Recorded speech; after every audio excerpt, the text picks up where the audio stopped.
Welcome to Flat Earth Debate. I'm your host, Nathan Oakley, and if you are new to this channel, or you have not done so already, be sure to subscribe and hit the bell notification icon to keep up to date with the Flat Earth Debate. If you would like to support this channel, there is a super chat that runs alongside each of these live shows. But most importantly, if you would like to join the debate, simply click the link in the info box below this video. Be sure to mute the page you are currently watching before you do so, and say a big hello when you join the show. Other than that, please share the show, as sharing the show obviously increases the live audience, and this in turn increases the chances of a more diverse panel, so please share the show. And one last time, if you are new to the channel, or you have not done so already, be sure to subscribe and hit the bell notification icon to keep up to date with the Flat Earth Debate. We are joined by Sleeping Warrior. How are you doing, Sleeping Warrior? Good to have you here. Good morning. How are we? Good morning. Good to see you. Likewise. Just wondering if anybody's found any curvature out there yet. Been looking for curvature for months, not found any yet. Found lots of stuff that looks a little bit like curvature if you squint your eyes, like a bit of atmospheric, like horizon mirroring or dirty air on the horizon, whatever you want to call it. But I mean, I haven't found any curvature yet. It occurred to me yesterday that the rhetoric from the Globe is such that they want you to understand their nonsense, completely understand it before you're allowed to even challenge it. And if you don't understand their nonsense, you're just an idiot who doesn't understand what you're looking at. So in the case of the Isle of Man, we obviously say we just see stuff because it's there, but they have this page-long explanation for what's there. And if you don't understand it or get it or accept it, then you're an idiot. Have you seen the page-long explanation? Well, I've heard it on about 20 shows. Oh, right. So this is about that, what do you call it? The non-standard refraction hyena. Yeah, slightly looming non-standard refraction hyena holograms. Well, I mean, we all understand the concept of this looming thing that they all claim that it is. Essentially, it's bringing things back from behind the curve because of the bending of light or the curvature of light caused by refraction. But when you look into the refraction argument, of course, it doesn't say anything about creating an arc. It says that light bends up, down, left, and right. It bends in all directions, and it's governed, and the changes are minuscule, so much so that it's described as negligible. And the concept that this thing can follow the curvature of the Earth so precisely, you have to wonder how likely that is, given that if you're looking, say, 100 miles, and you're thinking that the light, or you're going to argue that the light at every interval between you and that 100-mile marker is following a perfect arc that just happens to be the curvature of the Earth. I mean, that's either creation or wrong, because I don't think anybody would realistically believe that you can follow the curvature of the Earth so precisely and it not be creation. I mean, if it is a curve, then it is creation. It's that simple. I don't see how they can argue it as anything else, to be honest.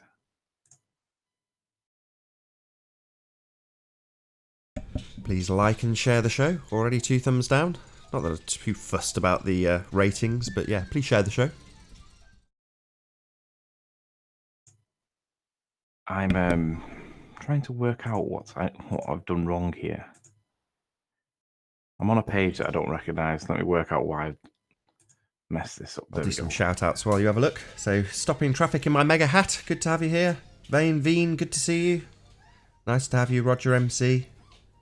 The Rig, saw your video the other day. Broke back tuft of trees. I recognise that avatar. How you doing, Bruce? Coming to you from beyond the curve. Beyond the imaginary curve. Yeah. Cheers, guys.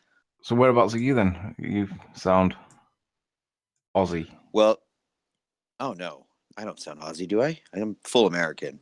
Oh, it did sound Aussie initially. No, I apologize. I think it's from talking to you guys so much. I find myself the ego in my head, the thinking. I hear it in your guys' accent. It's really annoying right now. So it's like 4 a.m. for you. Are you up late or are you up early? Yeah, it's 3 a.m. I'm up late. Usually I have to get up early and set an alarm because middle of the afternoon is just terrible for me. Have you found any curvature recently? Not beyond my wife. Have you been looking? On my wife, but yeah, Yeah, you can find plenty of curves on the wife. yeah, yeah. I was really amazed by yesterday's debate. The gentleman who did like a month of flat Earth and then went back to the globe. I just didn't really get his, what persuaded him back. Who was that? I mean, I must have missed that. PMARS and peer pressure. Yeah, P Mars, did you just say? yeah, P Miles. Yeah, P Miles. P Mars. I don't think P Mars ever was a flat earther. I think he sits on the fence because I think P Mars. You either love the guy or you hate the guy. But essentially, he goes where he feels wanted. That's how I feel. I don't know whether that's right or not, but if you show P Mars a bit of love, he's your best friend and he'll be a flat earther for the day. If you don't show him a bit of love, he'll be a ball earther for the day. Maybe he is neutral. I don't know. But I don't think he's really a flat earther because once you go flat, you can't go back. Was he? Yeah, exactly. Was he the one in the last debate who was asking about as you move further up the horizon, gets larger? Yeah, he has that argument a bit like circumnavigation, where you go higher on a globe and you can see more, therefore it's a globe. It's like, well, the same applies on a flat Earth. What are you talking about? It's a null argument. Especially, I would assume, since if you think of the geometry of the curve, if it's expanding left to right, laterally, then that would be more proof that it's expanding on a flat plane, because it would be dropping away. You'd be seeing less horizon as you got up and seeing more curve. Yeah. I mean, for me, one of the biggest issues with heliocentrism is that if we do live on this spherical ball-shaped thing, the gyroscope becomes your best friend then, because it would, in real world, it would show you A, axial rotation, and B, it would show you curvature when you fly around the Earth on a plane. Now, the arguments that go against that idea are absolute rubbish, because the main argument about the plane argument is that the friction in the bearing counters the curvature that you fly around, and friction in the bearing counters the slow rotation speed of the Earth's spin. However, John Savage proved that he could get he put it on a clock, and the gyroscope span on a clock, and the clock moved 15 degrees in an hour. And the argument then was that it wasn't a smooth motion; it was like jolty because of the clockwork mechanism. It was like jolt, jolt, jolt, and them series of little increments weren't actually rotation; they were little tiny movements. And I thought, when I heard that argument, I thought, that's utter nonsense. It's still 15 degrees, whether it's a jolt or whether it's a smooth movement. It's still 15 degrees of gross turn. So ultimately, the gyroscope would prove it. And the fact that it doesn't prove it is really, really, really a problem for these idiots.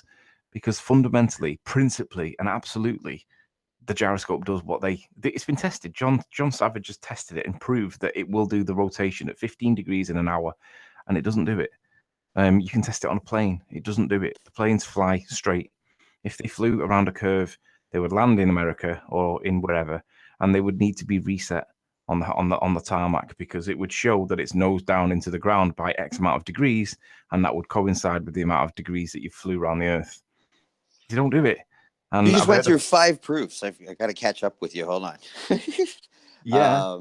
You go quick. It's great. I love it. Right. On the gyroscope. Now, was Max Egan using a gyroscope or a compass? He had a compass. And how did that work exactly? Because what's amazing about that story that I was trying to point out the other day was that, first of all, you got to know Max Egan. He's such a baller.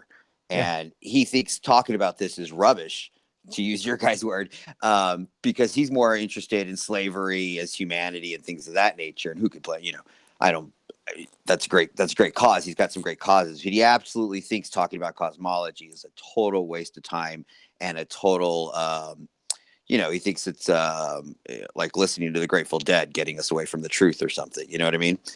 And so then he goes on Jaron's show and he's like, yeah, I didn't experience anything on this flight. You're full of crap. And Jaron's like, wait, did you hear what you just said? And so if you could explain that mechanism, how that worked out real quick. The way I remember it, and it's been a while since I've seen anything to do with it, and I don't think I ever saw the conclusion of the Max Egan thing, but fundamentally, the point was that he was supposed to be traveling in a southeasterly direction, but he actually traveled in a northeasterly direction, I think it was. Or it might have been the opposite way around. I can't remember exactly which way around it was, but the point that I remember watching in the video was that he was meant to be traveling in a particular direction, but his compass on the back of the seat plane thing, the screen, was opposite. The compass on the back of the TV monitor on the seat in front was saying that he was traveling in one direction. Right. But his real world compass was telling him it wasn't the same direction. It was like 25, 30 degrees out, some of that kilter. And the effect of it was that he either did go over the southern rotation point, which is what the point of the video was, or he skimmed along the edge of it. Right. I think that was right, Nath. Do you remember what the conclusion of it was? I can't remember the conclusion. It's a while ago. I do remember watching Max Egan's compass physically change as he was flying, while the seat rest said it was in exactly the same direction. So they were physically making a turn, and they weren't letting the passengers know. Right. And then you moved on to what was the next point you made? Friction in the bearings? No, beyond that, you were already off. Well, I guess first of all, let me just say, as we all know, the 4 things that don't work on a globe: gyroscope, periscope, lighthouse, and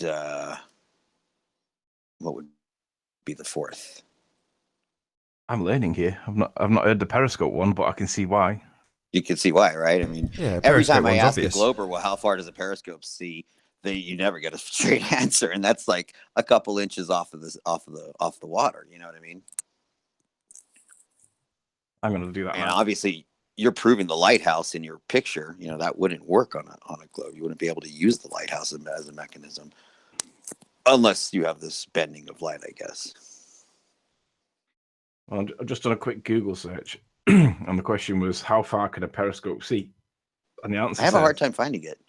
Yeah, the answer says, at max elevation of that particular periscope, as per the web, for an observer on the ground with an eye height level of 5'7" the horizon is at a distance of 2.9 miles, 4.7 kilometers. For an observer standing on a hill, blah, blah, blah. Right, okay, so there's the answer. Right, so that was in general. So in relation to the periscope, it says, pretty far if you're surfaced.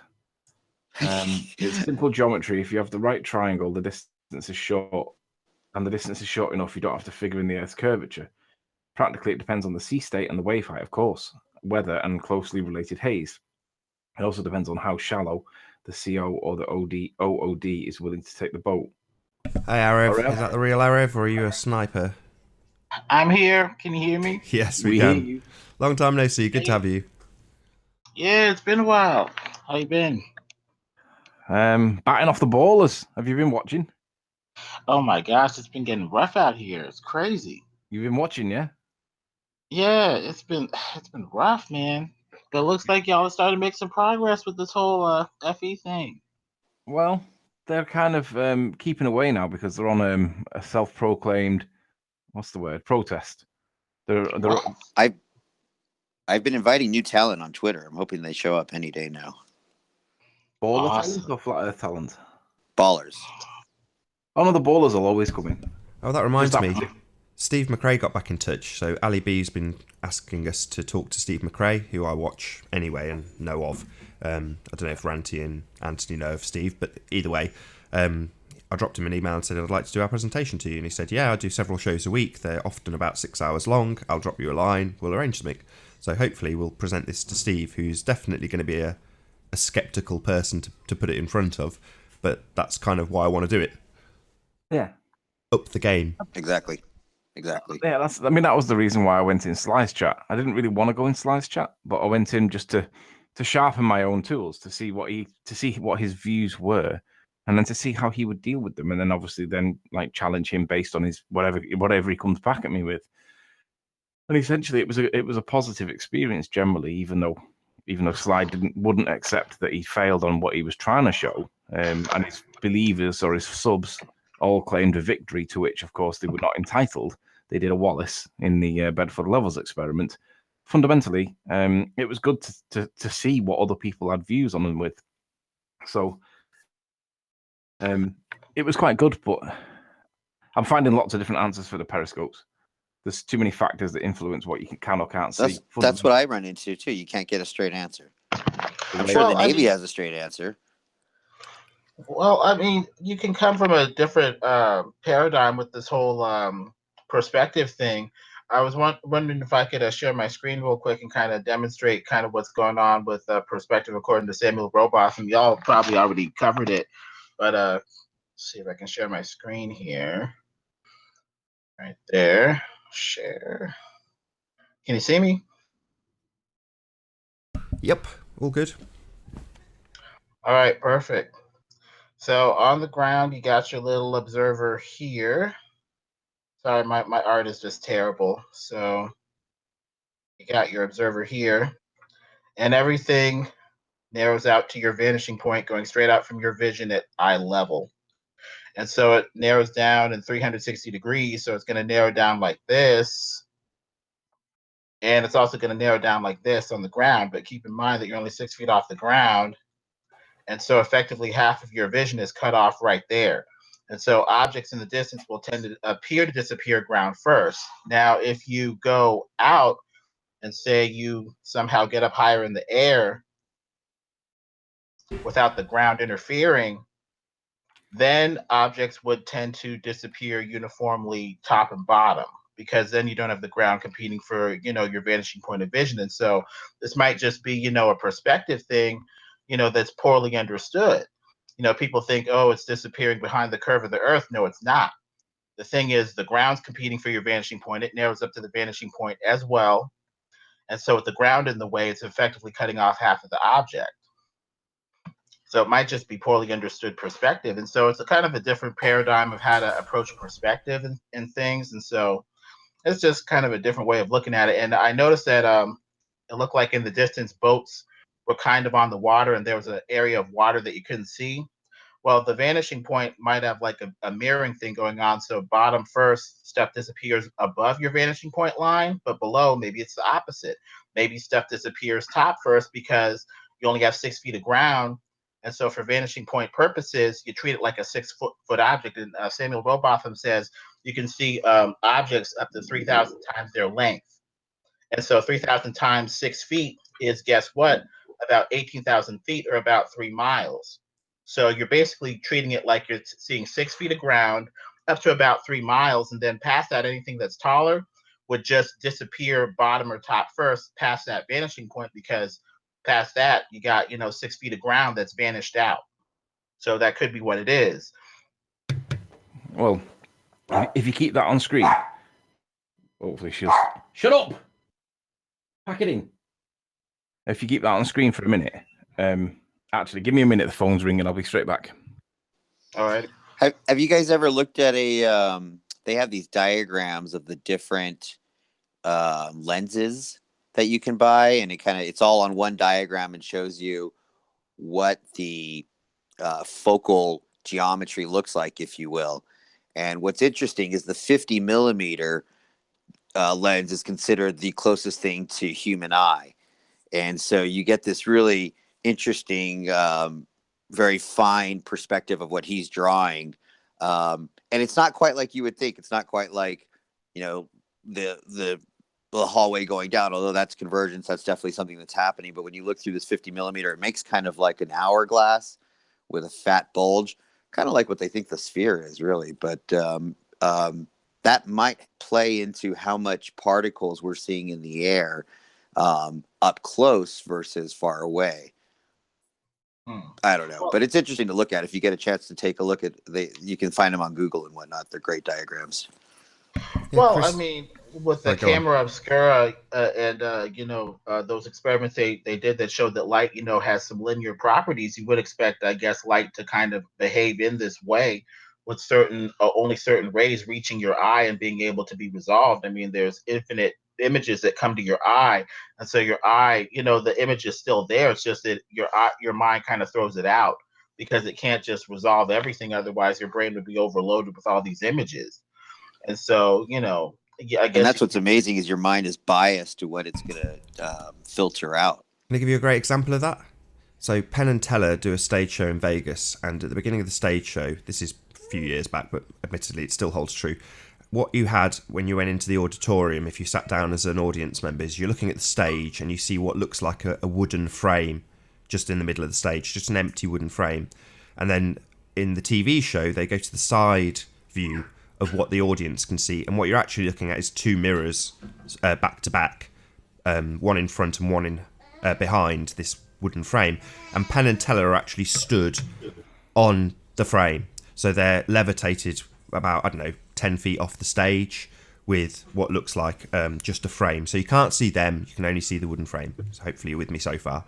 And what Penn explains, or Teller, whichever one talks, is that when you look at that, you won't see weird things that you wouldn't expect to see. And he gives an example. So he sticks his hand out in view of the audience and waves. So he's literally just a disembodied arm waving at the audience, and nobody notices. Nobody sees it. They film it. You can see it's definitely happening. He's definitely waving at the audience, but nobody bats an eyelid because your brain simply cannot process it. You see a disembodied arm. It doesn't make any sense, so you completely ignore it. It doesn't get processed. There you go. There's my example. Oh, interesting. Yeah, I saw that show because I used to live in Vegas and I don't remember that part, but yeah, they do a lot of that. Yeah, it's like that. Have you seen the basketball catching? It's two teams with about 10 players in each team, and one team's in white, the other team's in black. And what they're doing is they're constantly moving in the screen, and like the white team are throwing the ball between themselves, the black team are throwing the ball between themselves. And what you're supposed to do, the challenge was to count how many passes the black team make. And in the middle, there's a moonwalking gorilla that moonwalks through the picture, and your mind doesn't even see it because you're concentrating that much on counting the passes of the black team. That's insane.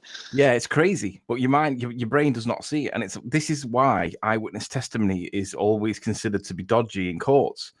There's something called the Turnbull Guidelines in UK law, and it says if your main witness is the only key piece of evidence that you've got, then you have to read to the jury 7 questions of. It's to limit how strong the jury interprets the witness testimony, and it's things like: did you have a line of sight? What was the color lighting? What was the ambient lighting like? Was it yellowy, like the orangey yellowy color, or was it street lights, or what? And there's a load of things that they read to the jury to say, look, don't take this person's word for gospel. People do make mistakes. So there's a few times I've seen that gorilla, moonwalking gorilla, and it's like they do different things. It could be basketballs, it could be skipping, and you've got to count the number of skips. Basically, they're trying to distract you with something else. And because I'd seen it before, of course, you're then conscious of the test. So you see the moonwalking gorilla go by, and you're like, I know this test. And then the last time I watched it, they did it, and I was like, yeah, I saw the gorilla. And they said, but did you see the colour change in the background? And you go, what? And then they rewind it and show you that it's gone from blue to yellow, and you haven't noticed. Yeah. It's because we only notice certain things, and if it seems to be okay and it's not contentious. And of course, that's the same reason why pilots are challenged as to why they don't see the curvature of the Earth and it not be a question for them. And the answer is, well, as long as we point our plane at the relevant bearing for the duration of flight time that they tell us to fly at that bearing at, and you get to your destination, why would we challenge it? Because you're flying around a huge globe. Everyone's got this huge conception that the globe that we live on is absolutely massive.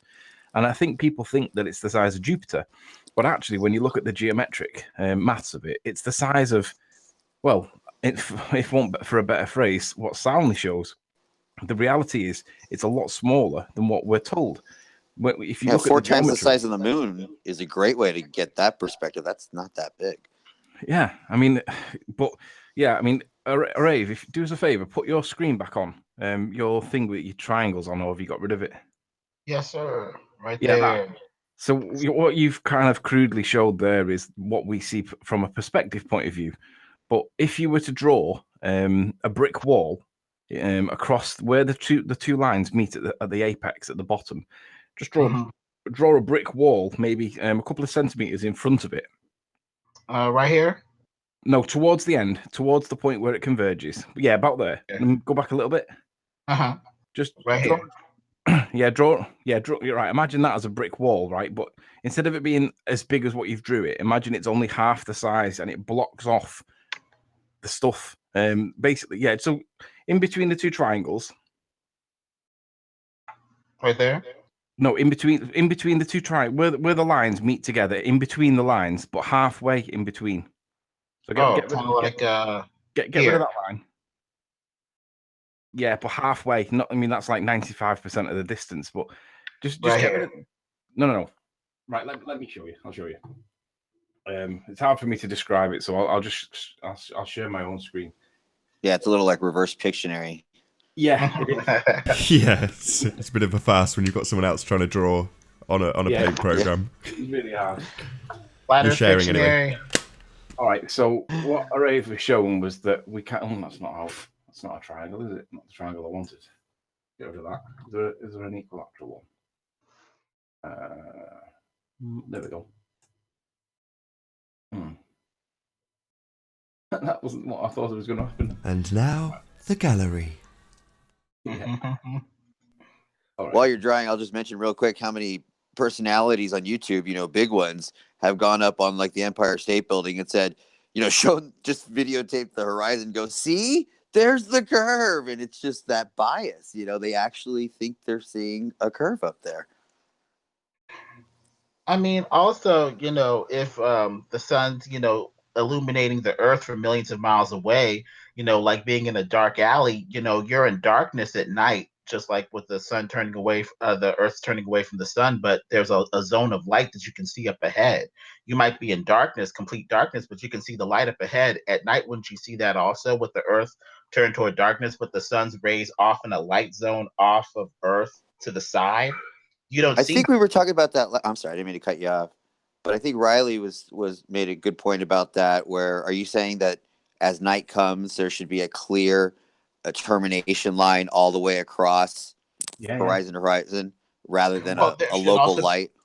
Yeah, there should also be a shimmer zone off to the side, because if the sun can illuminate the earth from miles away, even if we're turned away, there should be a light zone that you can see off to the side. Like if you're in a dark alley, even if you're in darkness, complete darkness, you can see the light zone off to the side. Yep. Why can't you see this on Earth? Obviously the sun is moving away with its light. It's very localized. When it's at the horizon, you just see a small part of the horizon lit and the rest of it gets purple. Yeah. And if you think about it, when they give us the animations of how big the sun is to the earth, we basically fit in like one ray of the sun. So to think that light would disperse in any way whatsoever, it should just be coming as a huge curtain of light. Exactly. All right. So what I'm trying to show here is what we see over water regularly. You see that the this particular part of the picture has got this floaty land, and you've got the sky that seems to be reflecting underneath it because it's the same color. There seems to be a layer of mirror, but you see that the boat is not sat in it. So the boat's before this horizon block or dirty air or whatever this word is. And I don't know the word to describe it because there is no science for it, because we don't live on a ball. We don't live on a flat plane, but the science says that this is what they call refraction is the curvature of the earth. Now, obviously, there is no curve, but there is something on the horizon and it does block what we see. So it appears that what we're doing as we're looking up to the horizon, and up is the key word, not down, which is what they tell us. It appears that we're looking up to the horizon, but there is something that's blocking it, this dirty air layer thing that's here, that is demonstrated by this bit that is here, this floaty thing. That is the horizon block. And it's blocking off the bottom of the things that we see, because we do see stuff that looks like some kind of obstruction. Now, what it appears to be is that they've calculated the maths to calculate this horizon block, but they're calling it the curvature of the earth.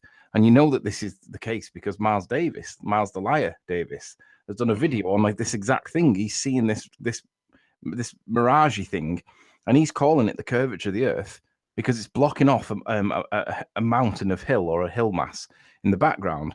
And he's saying that that's the curvature of the earth. Now, to be honest, I went through this exact scenario with what Miles was describing maybe 6 months ago. And I rang through on Nathan's chat at the time and I said, hey, I think I found some curvature. And I said to Nathan offline, I said, if you came here and you saw this yourself, you would swear black and blue that it was curvature. Now, Miles has gone and done the same thing that I did, and he's come back and said it was curve.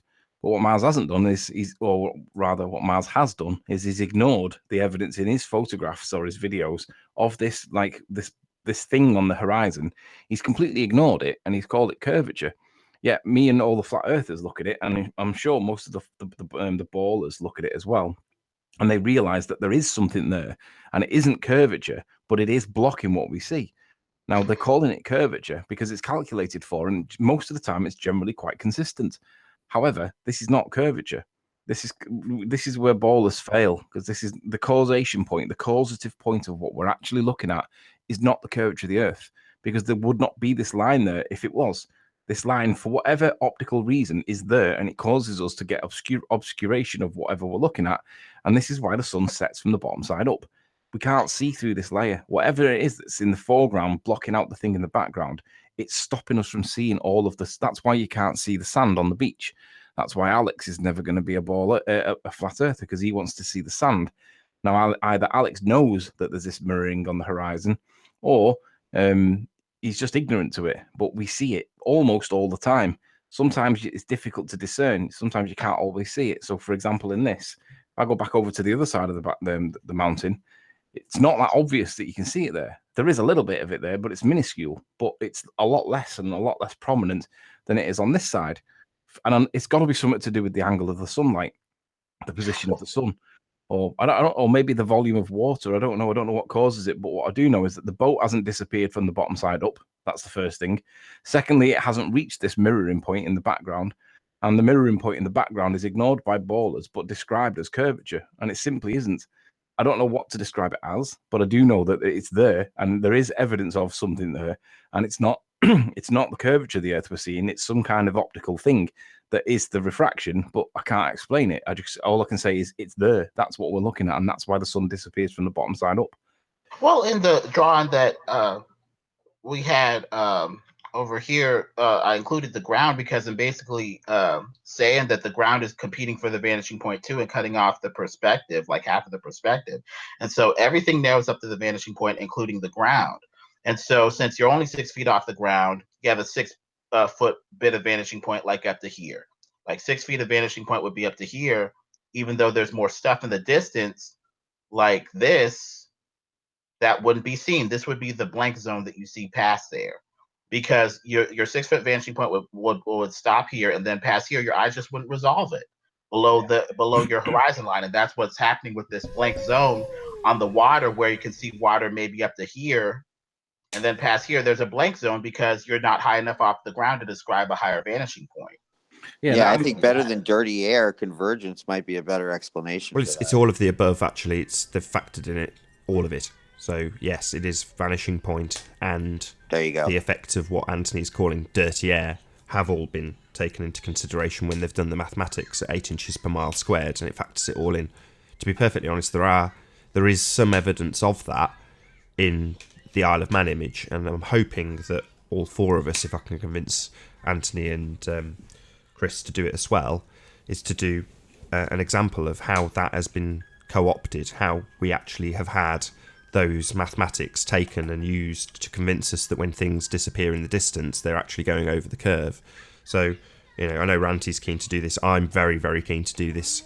You weren't so keen yesterday when we brought it up to you, Anthony, but hopefully we'll talk to you again. Oh, we've got Ranty with us. How you doing, Ranty? Speak of the devil. Yeah. Hello. Hey. It's not that I'm not keen. It's more that I think that we should wait until it's the catalyst, which is the ballers, bring it up.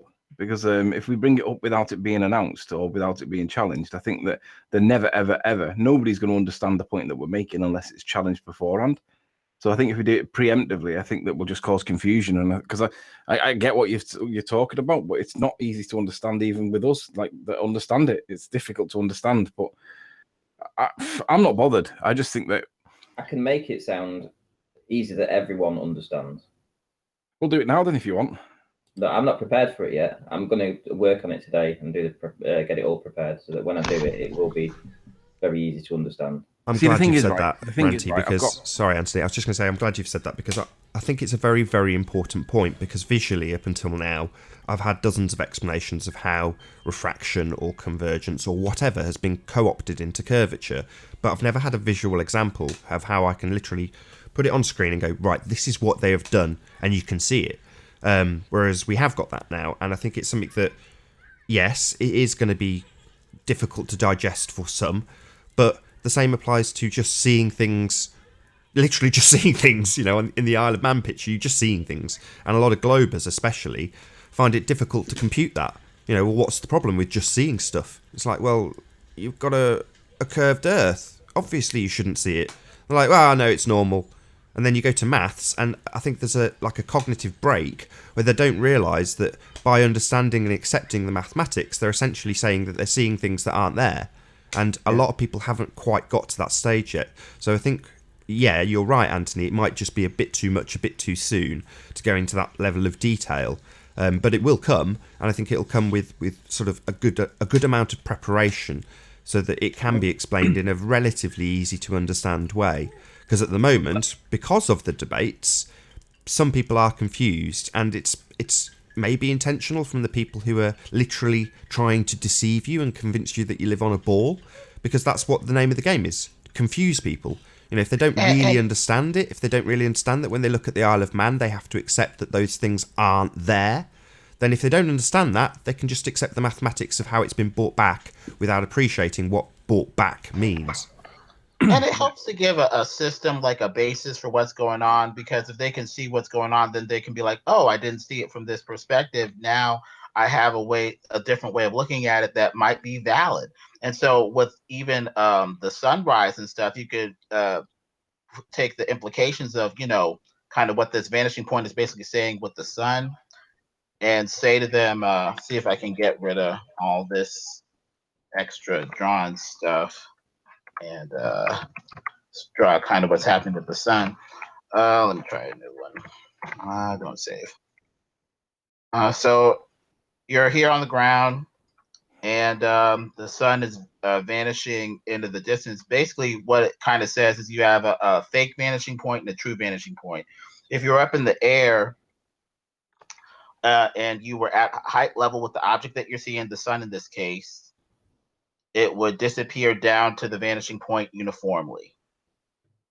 But since you're on the ground, it doesn't disappear uniformly like this. It disappears on ground. Well, actually, it's higher up, but the same principle would apply. So it would have the 6 foot vanishing point part where it would vanish past first, and then the taller part of the sun would dip down bottom first below that imaginary vanishing point bottom first, because the 6 foot vanishing point below vision has already been reached, and so it can't disappear uniformly like this. And those are the two interactions you're talking about: the fact that you don't have top to bottom panoramic view on the object, so it can't disappear uniformly in the distance, and you're not at eye level. And so that shows that you're not at eye level with the object, and that's going to disappear bottom first down to your 6 foot bottom half of your vanishing point. So that could be what's happening kind of with the sun up there in the sky. But the difficult questions would be like, how would you deal with the vanishing point when the object's higher, when it's lower? But I think that's basically the principle. And then like with the water, the reverse is happening, because it's vanishing out 6 feet of water, and then you get kind of like a dead zone above up to the vanishing point, because I guess you're so low to the ground or something like that. But it's a little hard to explain, but that's the general principle. Well, that's the thing. I don't think the ballers understand the vanishing point concept. But what Anthony's been able to pick up with this Isle of Man footage, and what I've been able to extract from that information, is absolutely astonishing. I mean, you can literally see the vanishing point forming in front of your eyes. The other thing is, it's just worth pointing out, there's a comment in chat that says, where is it now? I had it a second ago. Where is it gone? He said the comment was something along the lines of, I wonder why Anthony's reluctant to go into this and to talk about it. It's because there are people in chat that expect to see the sand on the beach, but don't realize that angular resolution is a limitation of what we see, and you're never going to see it because of angular resolution. Your eye is unable to resolve things that go so small, and that's the reason why. And people in chat think that you should be able to see the beach from 30 miles away, and I'm like, the beach is like the thinnest layer of line, and you're expecting to see it. That's disproportionately unreasonable. Yeah, that's their expectation. So rather than see the evidence that they're presented with, which is a lack of curvature all over the place, they want it to be the beach. And I'm like, but you're never going to see the beach because it's so small. But that's what the expectation is from this one particular person. And on that basis, he's never going to accept anything that he's shown evidence-wise or otherwise because he wants to see the beach, even though it can't be seen. Well, refraction doesn't make any sense. They're basically saying the light bends like this. But if you've ever bent like a spaghetti noodle or anything, you know that when you bend something, the inner part tends to shorten and the outer part tends to fatten and break. When have people ever seen light break up and come back together again? Whenever light breaks, it breaks up into colors. And as far as I know, it never comes back together again. So you would see some rainbow prisming on the outer part of this bent light if it bends like a hula hoop. And I guess you'd see laser focus on the inner part of the light. This doesn't make any sense. And then with refraction, a lot of times you'll see refraction like this. It'll shift over and then be straight again. So what does it mean with refraction anyway? I mean, it might bend it out a little bit like this, but then you still got to deal with, these huge distances. And didn't you guys say something like it should be able to refract up in like clear air because in a vacuum you have no refraction and so the light goes straight, but in air it's thicker, so it would go a little slower like this. But what if it's bending up or whatever with a better conditions, better than atmospheric conditions? It's just so inconsistent. It doesn't make any sense. Yeah. Now the looming that we do see from buildings, the slight looming that we see, the small stretching vertically, do we think that's reflection or refraction? I don't know. Because my question is, have we ever really seen light refract any other way but down? Yeah, Soundly shows that light bends up as well. Okay. Soundly did an experiment where he put 8 lamps on eight posts and he waited for it sundown and then turned all the lamps on. And he showed clearly that all the lights reacted independently of each other. And sometimes they went up, sometimes they went down. And all you had to do was put a straight line across them. And you can see that sometimes they're above the line, sometimes they're below the line. Yet Soundly showed the evidence to support it being curvature of the Earth, but then didn't tell anybody that, well, actually light does bend up as well. And I didn't even watch his final results. I just saw that the side-on thing that he did, the time lapse, because that was all we really needed to see. That told us everything that we needed to see. Light bends up. I mean, Rumpus spent 25 minutes talking about refraction and hypnotized everybody. Nathan admitted afterwards that when he was listening to it, he was sucked in by it. And it was when I said to him afterwards, Rumpus, you've just spent 25 minutes and you haven't mentioned once that light can bend up. And that was a key point, because not telling you something is the same as lying. Jeremy did it with the lighthouse. He wanted people to explain where the missing rocks were that were under the lighthouse, not telling you that the whole lighthouse was meant to be behind the curvature of the Earth. So it's things like that are deliberately there to try and put you off and make it sound a little bit murky. And the reality it's silly. I'm sorry, I didn't mean to cut you off. Go on. No, go on. I was going to say, I feel like I should always preempt these looming questions with, obviously the whole thing should be, beyond the curve. They're not even close to having enough height with looming to overcome the drop. But we do experience some looming, and I guess that's a phenomenon that we're going to have to explain. Yeah, it's easy to explain. I mean, in terms of when you see Ireland in the left-hand side of the image at 145 miles, you've got an absolute crap load of refraction going on between you and the image. Even on an exceptionally clear day, you can still see that band below that land. In other words, Ireland in the distance is still having the bottom of it cut off, if you want to look at it in that way, and it looks like it's literally levitating. Obviously it isn't. You're just seeing the effects of refraction. And considering the scale and size of the image, it's tiny, it's insurmountably small. It's very, very, very negligible, as MIT would phrase it. That's That's a But must to what I was keep going pointing to out. add to that, Bruce, was that Ranty's now taken away that argument from them. So in the case of Gem Panda, had we known what we know now, when he said, "Well, where are the rocks that are below the lighthouse?" Ranty would have replied, "Well, why haven't the rocks been refracted up and are looming on the horizon with the rest of it? If all of it's behind the curve and being refracted up and hidden and cannot be seen and is a holographic representation, why aren't the rocks being refracted up too?"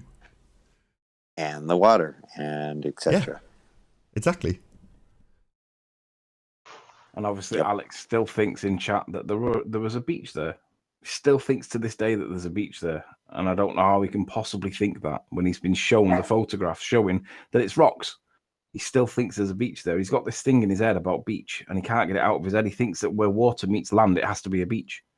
Even when he gets shown that there's no beach there. It's unbelievable. Have you guys heard this one? If the sun is really setting, as they say, then at some point you should be able to get a light ray on your roof. I don't know if you've ever seen on your ceiling a light ray. I've been looking, but I've never seen one. Well, there was a while ago where they said something about a mountain lighting up top first versus the bottom part, and they said this shows like the curvature of the Earth or whatever. And I'm like, no. I mean, it could show that, but it could also show like a spotlight. Like if a light is propagated in a ray, with the sun going like this is a spotlight, and then it goes down like this. It's a ray equal in all directions, so it's going to be like that, like a half circle. So here's your mountain over here, top side first, and it's going to light up the top side of the mountain before it hits you down here at the bottom of the mountain. So that's still inconclusive. So a lot of times we just got to show these ballers that there's another paradigm out here that does still kind of explain it. That's it's still inconclusive. It doesn't mean that we're on a ball. It just means that the top part of the sun's rays have reached the mountain first before it dips down to reach us. That's so true on so many fronts, though. They're always going, well, the predictions are true, but there's other ways to get to that prediction. And here's the Earth lit up by the sun millions of miles away. This huge, I'm making it messy. Let me do a better drawing. There we go. Solve that. All right, so here's this huge sun, billions of miles away, with a smaller, good enough to give us sunlight on the day side, but then it turns away towards darkness, and then somehow these light rays aren't seen shimmering off into Earth's distance. I mean, that's inconsistent. And that's why I get so crazy with some of this stuff, because some of this stuff is just so patently illogical when you kind of think about it. We can see daylight on the sun side of the Earth, but we can't see it shimmering off in the distance at night. Why? We should see all of these sun rays off to the side of the planet. But it's good enough to light up the planet during daytime, but not at nighttime off to the side with all these light rays out here. I mean, just doesn't make any sense. That's a really good point. Yeah, I agree completely. Why is it that we don't see the light peeping around the side and we're not getting it? The only time you'd expect to see no light whatsoever would be the time when it's at perpendicular, like the middle of the night, midnight. We should be swimming in a sea of light at this point. Yeah, it should always be to the one rising in the east, setting in the west. It should always be over the west horizon, right? Until it starts appearing on the east. And not to mention the fact that day and night should totally flip 6 months when you're on the other side of the moon, on the other side of the sun, orbiting around the sun. It's just all these mathematical constructs to make this mathematical world that doesn't reflect reality. And so it's kind of like our, mission, I guess, is to bring these people back to reality and be like, these mathematical constructs, centuries of Tycho Brahe and other bad assumptions have, led to just madness. And it's time to go down the routes we were supposed to go down with Nikola Tesla and the ether and some of these other routes that aren't rabbit holes that actually lead to some decent science and some real breakthroughs, as opposed to all these weird mathematical theorems and stuff.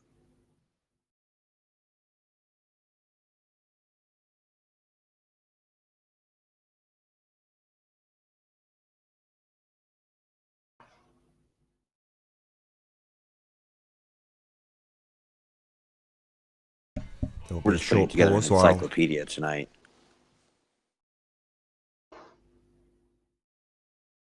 I was going to say there'll be a short pause while everyone takes in what Arav has just said.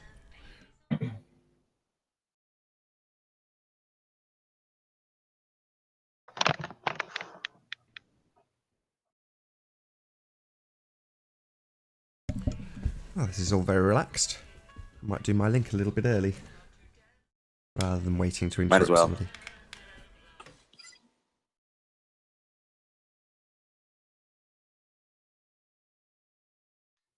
Okay, so we have a little over 1 hour left on this broadcast. If you're enjoying the stream, be sure to hit that super chat. If you're new to the channel, be sure to subscribe and hit the bell notification icon to keep up to date with the Flat Earth debate. If you would like to join the panel, simply mute the page you are currently watching, then click the link in the info box below this video.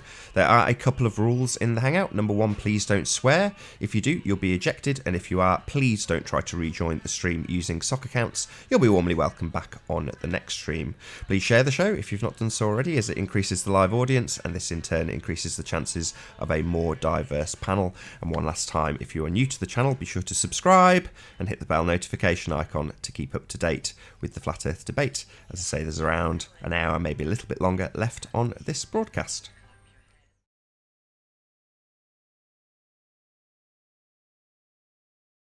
So where we started way back was a few points that Riley was making, and I do remember the last one, and we were talking about flights being so ridiculous, and he was kind of getting at centrifugal force and how if it's moving anywhere from 700 to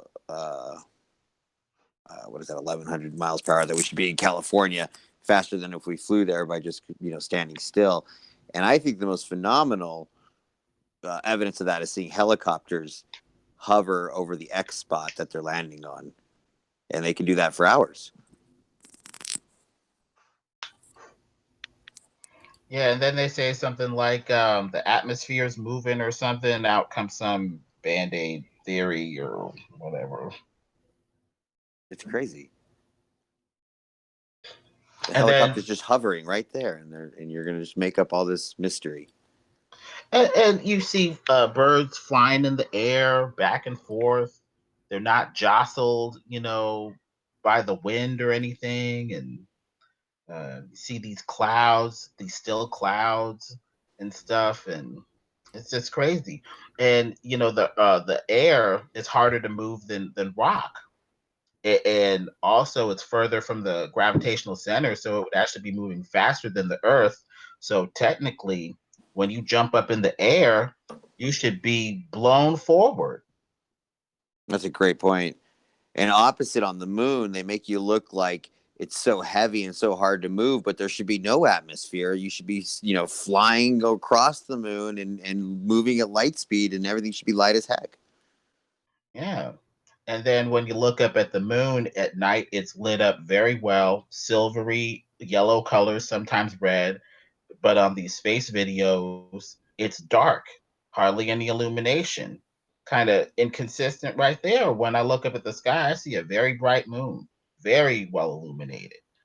It's like, makes no sense. I'm astonished that all of the moon phases are not considered a shadow of the Earth, except for, the new moon, the lunar eclipse, or when there's no moon in the sky. That's the only time that the moon is in the shadow of the I'm joined Earth. by Alan B. How you doing? Hi, Alan. Can you hear us? Hello. Hello, good to have you here. Hey, Hello, everybody. Hello. hello. How's it going? You still talking about the Isle of Man? Yes, And indeed. I've just washed my dirty hair. That's nice. Looking good. Did you want us to stop talking about the Isle of Man? Well, you have talked about it for 87 hours over a smudge. Well, it's a photograph, not a smudge, but yes, we have. It's didn't not a answer very my good question. So photograph, did you though, want is us it? to stop Not talking repeat. about it?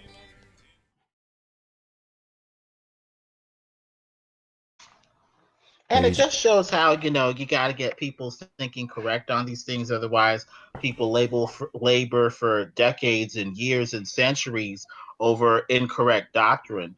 You know, if somebody would have, explained perspective properly to our parents, we wouldn't be having this discussion. Yeah, it's claimed that Rowbottom was debunked, and yet we still talk about him, 100 years later? So, yeah, just still haven't answered my question. Did you want us to stop talking about it, Alan? Yes, please. Oh, well. Never mind. Looks like you're going to be disappointed today. 87 hours, that's 2 working weeks. Yeah. Maybe it'll be talked for 100 years. Who knows? Will you be Oh, counting the dear. hours if it's talked to into the next generation?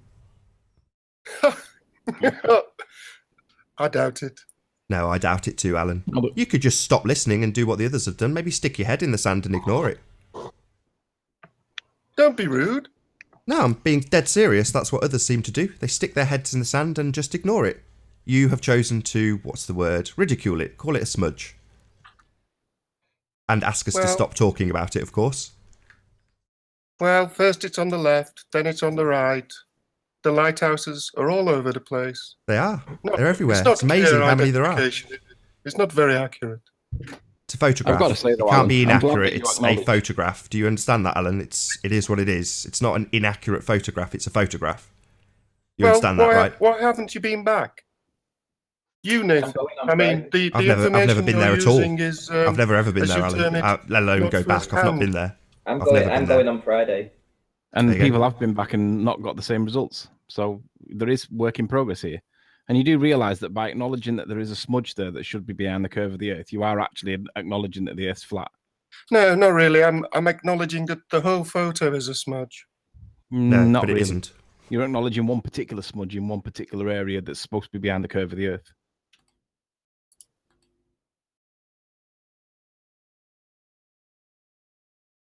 Right, maybe Alan doesn't get that. The smarter people like the Rumpus and Paul accept that we cannot see these things and that it's a geometric impossibility. Oh, is Alan kicking everybody? Oh, Alan, that's such a shame. Did you not like us talking about the Isle of Man? Oh, how sweet. So Alan's chosen to boot everybody.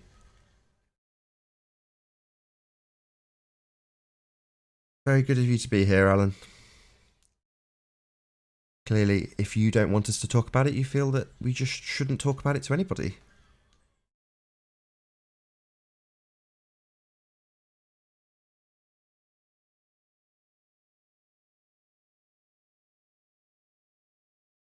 There will be a short intermission while this continues on Skype.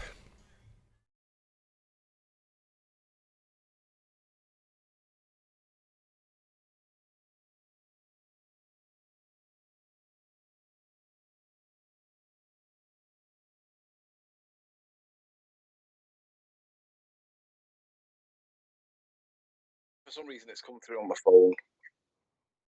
Can you add a few people to this call? Yeah, I'll disconnect from this and rejoin on my PC. Oh, okay.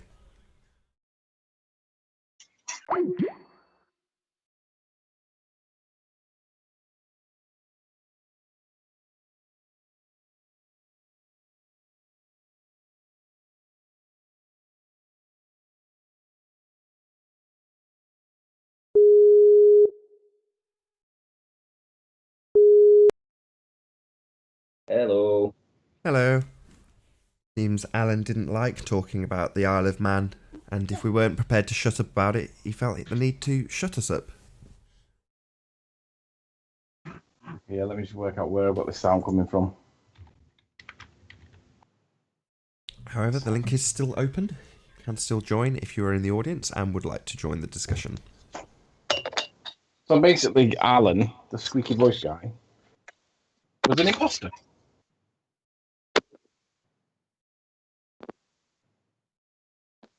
Yes. Well, at least we know that he won't get on the panel again. That's the main thing. See, they moan and complain about an echo chamber, and then you give them the keys to walk in unimpeded, and they just ruin it. I'm amazed that you put up with it, Nathan, to be honest. There's an echo there, mate. I know. I'm trying to turn it off my phone. Bear with me.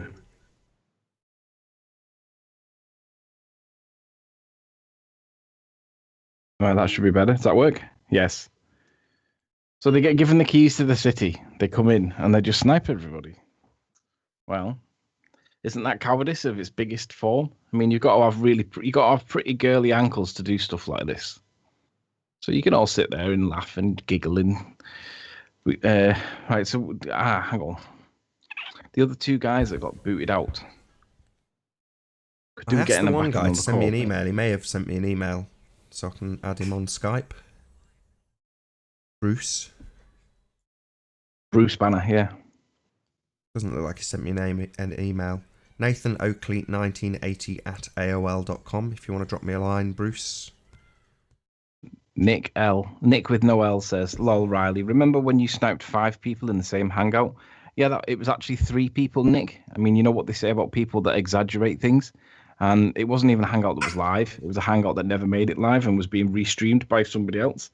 It never went live, as far as I remember. Or maybe it did, I can't remember. But in any event, it was offline at the time. So yes, I did snipe 3 people, not 5. And it was offline. So what? And I admitted it straight away. Like, Riley doesn't snipe on this channel. Of course, snipe. We have to keep certain people out, don't we? I might have just added a random person, so I don't know if the guy I've just added is actually the guy. We shall see. He certainly sent me an email saying, yes, I am on Skype. Maybe not. Is he there? No. See, it must be a different guy. He's tried to get on before this Alan B. And he's made a big hoo-ha in the chat saying that, because he's tried to come on at the end of the stream. And then we allow him in and he snipes, so he won't be coming on again. It's as simple as that, isn't it? Unless you want the snipers in, Nathan. I don't get it. I don't think he is a sniper. He's just a regular guy who sniped. Occasionally people... Oh, come on. You could tell he was putting a voice on. He didn't join the show to snipe. He had something to say. He wanted to tell us that we shouldn't be talking about Isle of Man anymore, and we've spent over 80 hours on it. And when it was pointed out that something that's claimed to be debunked by the Globe side, i.e. Rowbotham's work, it still gets talked about to this day, even though it's claimed to be debunked. This isn't in any way debunked. It's absolutely rock solid. Nobody's challenging anything. The best they can come up with is the Mark Taylor defence, which is what this guy's come up with. It's a smudge. Can't tell what it is. It's like, well, we can tell what it is. It's a lighthouse-shaped smudge, if you want to call it a smudge, and it's in the exact location a lighthouse should be. If you want to ignore that particular smudge, there's a smudge that another Glober, namely James Panda, identified for us, and was pretty conclusive about his identification, and we all agree. And that also is a holographic projection. It's not really there. It doesn't really exist in this world of globeness that you all think you live in. And when this is pointed out to people like that, they snipe us. That's the bottom line. So what's the going forward if Alan B joins again? Are you happy to leave him in the hangout, or are you just going to wait for him to snipe again? Well, I mean that's we're now talking about it, and this is the show. So, unfortunately, I've said this many times. People say, "I thought you were happy with snipers." Obviously not. I'd rather he stayed in the show. But rather than being embarrassed by us by the fact that his model simply doesn't work in any way, shape, or form, and the fact that he's saying things like, well, it's not reality. It's like, well, it is reality. It's a photograph. It's not actually a photograph. It's stills taken from a video, but technically speaking, each of those stills could be classed as a photograph.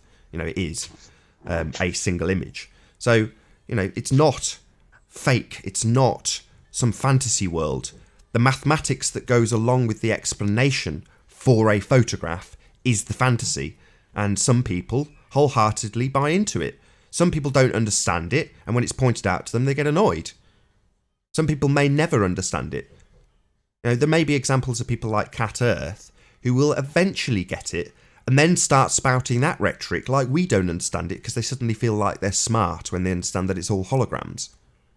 At the moment, they don't get it. And hopefully, with time, they will get it. And they'll come in and they'll challenge us again. People like Alan will come in, get annoyed again and snipe us again if that's what he chooses to do. As you guys said, it's very, very telling to the audience.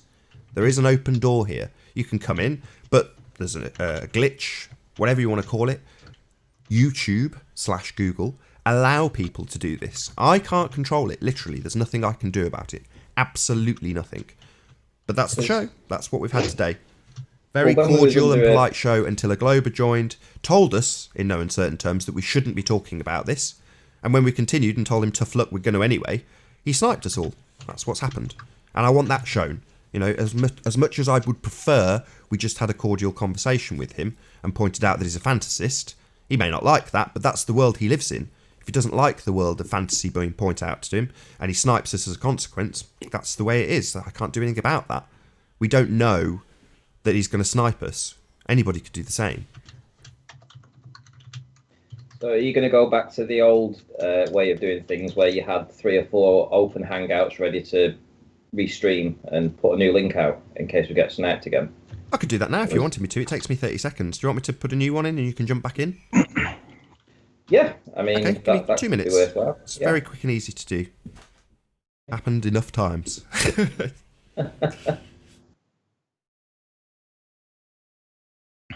He says 30 seconds. Let's see if he's right. So are you going to send the link? Are you going to put it in I'll give it to you guys first, once you guys are all in and settled. So in case any real snipers do actually join, Yeah. you can snipe them. Okay.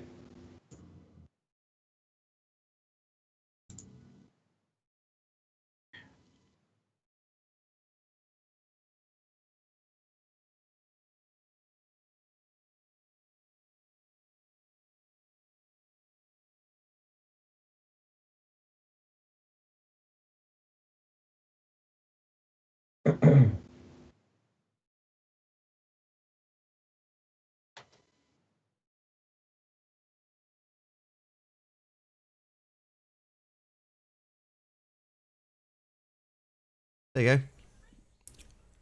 You want to drop from this call and it should be in the side chat. Yeah.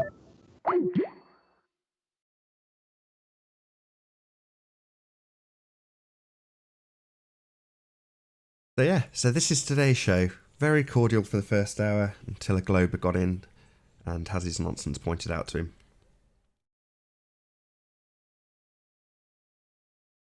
Hello, hello. Right, now it just a small matter of putting it in the actual chat so people can join. Another 30 seconds maybe. Okay.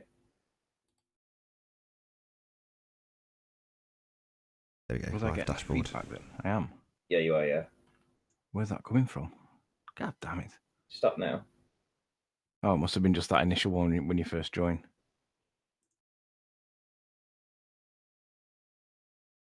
So hopefully the show can carry on. Might get the same guys back as we had last time. This Bruce show, Banner. if Alan does rejoin, just kick him immediately. Yeah.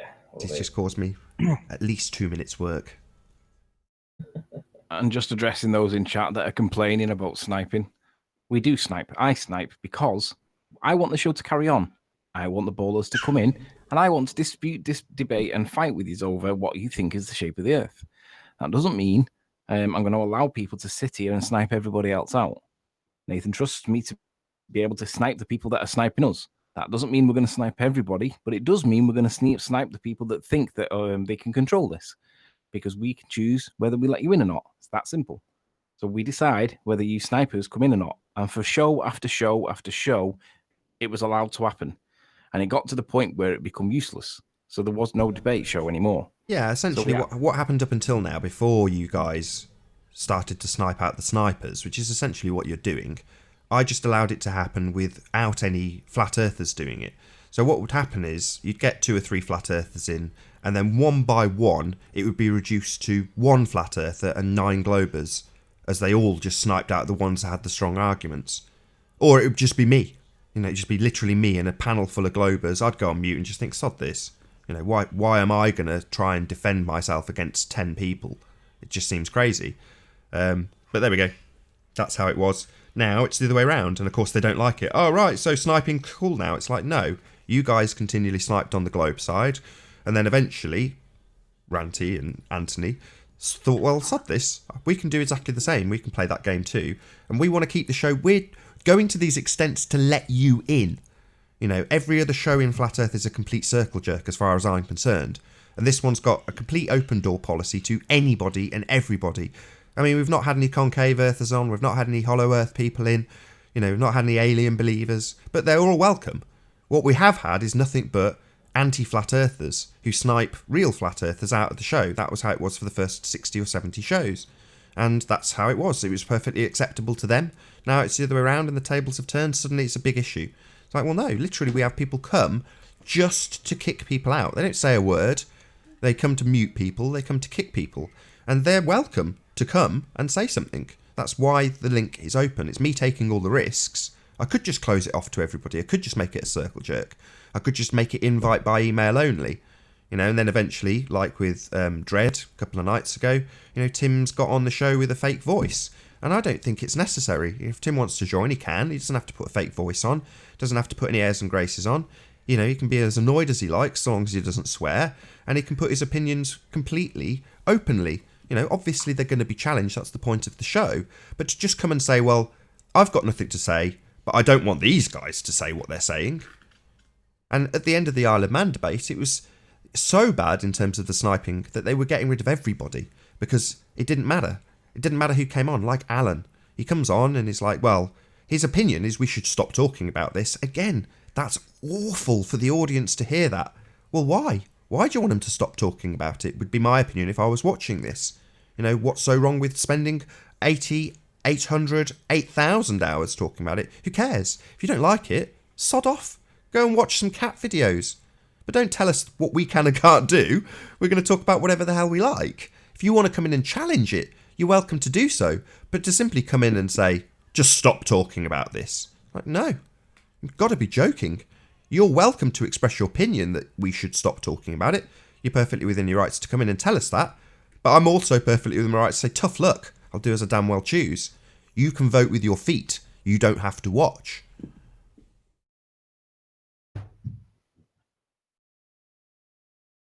Move. Come on, move.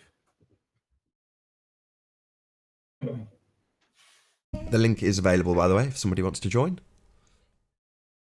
Or at least I hope it is. Seems to be working. You didn't get kicked, Alan. You kicked everybody. There was no one else on the panel that was going to be kicking people. How you doing, Renee? Good to have you.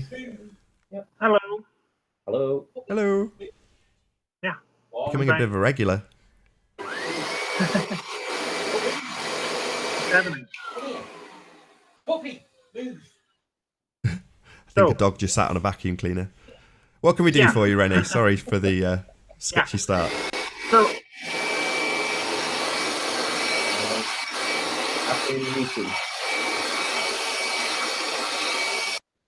there we go. There we go. I've muted Sleeping Warrior. okay, thank you. So, who's online? Just curious.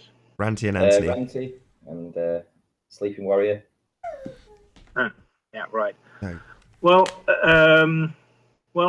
first I will say thank you for the pictures you sent me. The composite pictures. Yes, yeah. But I have been analyzing them a little, and there's something wrong with it. If you look, can you bring up the 3-layered pictures? I will do in a little bit. I'm just waiting for Anthony to get back so we can watch the chat. Yeah. I'd also like to address something you said earlier about light in space. You said that we should be able to see light passing by the Earth. I wasn't involved in that conversation. I think it was Arrow, but feel free to address it, Renee. Yeah, I think you can't see light unless it's reflected on something, either the atmosphere, the ground, or clouds, or anything like that. So in space, there's nothing to reflect off, so you can't see it in space, except when it hits the moon or satellites. Like the ISS, for instance. You wouldn't see it unless there was light bouncing off it. Yeah. One moment, I'll be right back. I'll stay in the chat, but I'll have to check something out. No worries. Okay. Good to have you if you drop If not, hopefully hear from you in a minute. What do you think Anthony was doing? Was he doing a bit of hoovering, do you think? I think his dog kept sitting on the vacuum. May not know that I've muted him. Wonder if he knows he's muted. Yeah, I muted him. All Sorry. I could do was a Was power my drill. mic open then? Say again? That's it. Was my mic open then? While No. you were arguing with your dog and the vacuum was going off. Yes. She Yes, did something it that she was. shouldn't have done on the carpet. I see. Something Very nice. of the solid form. Jolly good. Very It was nice. to Very, know. very runny. Oh, you didn't hoover it up, did you? No more No. details, please. Got a Vax. You know one of those wet Vax things. Oh, right, okay. Lovely. That's Hello. that's beautiful. Hello again, Rennie. Can I share my screen? It can. depends on Go if you've got ahead. evidence of this satellite that you think that you're seeing. No, I don't. I'm sorry. Come on, we've been asking you for weeks, man. This is a bit like Paul Yeah. with the molten core stuff. Go on, what have you got to show? Yeah, I like to talk about the pictures I have been analyzing about Go Isle ahead. of Man. You go ahead and present as soon as you're up. I'll put you up on screen. Let's see, what can we see? I'm not very good at this, so please forgive me if I do something wrong. It's okay, no worries. It's the first time I tried this. So, Just click, I have move your to mouse look- over the page. yeah, top I know. button. I just have to find the right window. So, the question is, what can you see right now? Nothing so far. You asked Okay. sharing. Oh, there we go. There we go. We've got you. Yeah. You can see Douglas Head, Baldwin, Balacanal, and Ballarat, right? Yeah, go on, we see. Ballerine and Ballarat is actually reversed. I mean, this down here, where you say it's Balladrin, that's actually Balacanal.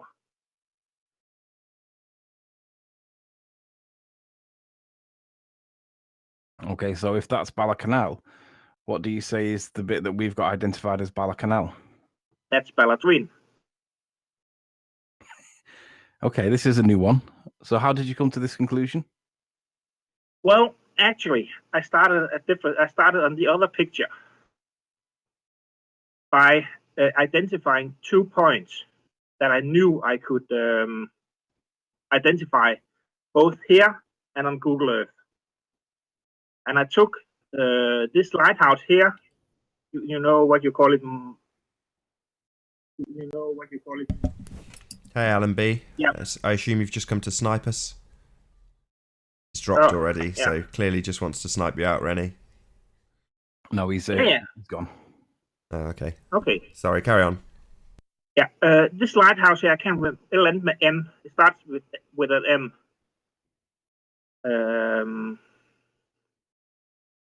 Sure, it's Yeah, go on, Morgall just- Lighthouse. Yeah. Just speak, And- speak uninterrupted because we're waiting for you to speak and it just slows Yeah. it Okay. down. Yeah. I know. As I said, I'm not good at this. This is the first time I tried this. And then I took this cliff here.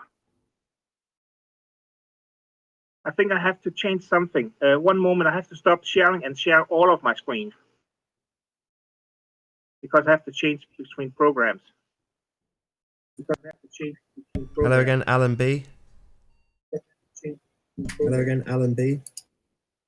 Oh, dropped already. Now you should see my whole screen again. I'm not sure what you can see, but you should be able to see parts of that photo, of your photo on the screen. Is that correct?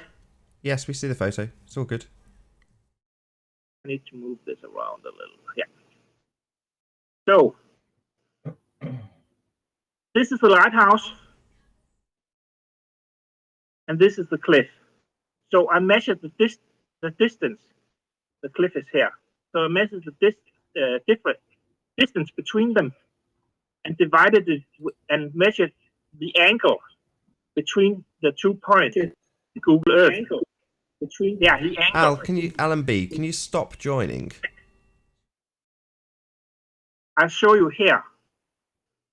This is the point where the pictures was taken, right? At St. Bees. Correct? Yeah. So I took this point, this line here, and this line here, and measured the angle between them, and that came up to 10.49 degrees. That means. Hello again, Alan B. How many times are you going to keep joining? Can I continue? You can. You're just being interrupted by somebody that doesn't want you to talk. Okay, yeah, I know why. Probably. So the distance in the picture, I know it's in centimeters, but I put it in PowerPoint. Is 58.41 centimeters divided by 10.49. That means that for every 5.568 centimeters, that's 1 degree. You follow me?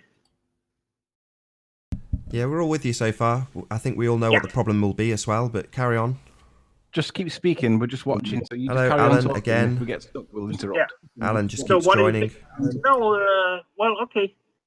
So then I started to point out, let's say, the ends of the island, right down here, and measured the difference, which measured the distance between the lighthouse and this point here, and it comes up to 44.61 centimeters. That's the furthest you can see. Is that right? That's what you claim is island. Sure. Yeah, and that comes up to 8.01 degree. So if you put that in, For God's sake, Alan, just give up.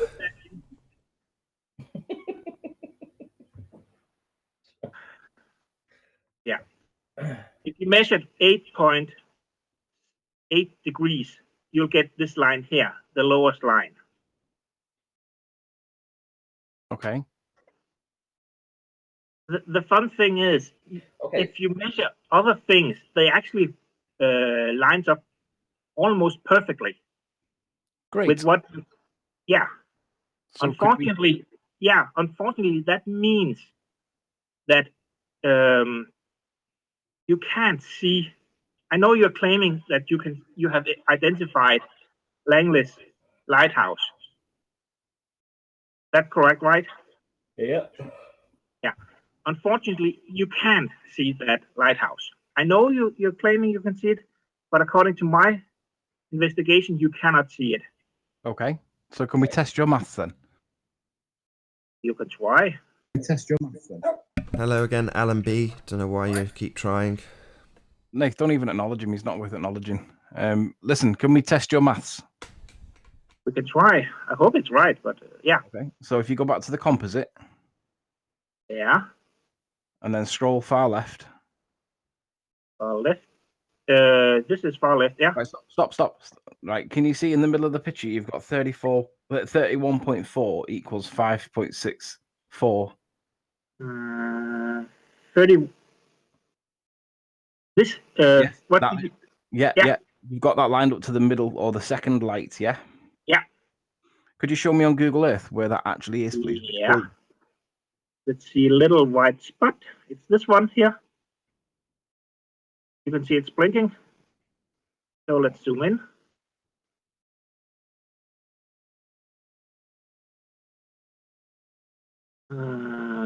Blink, blink, blink. It's this one here. This line here. Oh, sorry. This line here. Okay. So which building is it? Yeah. No, probably this one. Okay. So what's the elevation on that building? 94 meters. 94 meters. Okay. So can you go down to the line of sight from just from the sea so we can see where that sits on the landscape? So go down towards the sea level in front of the coast. I can show you the elevation curve. Is that okay? What it's asking you to do is show what it looks like side elevation, like the photograph would be.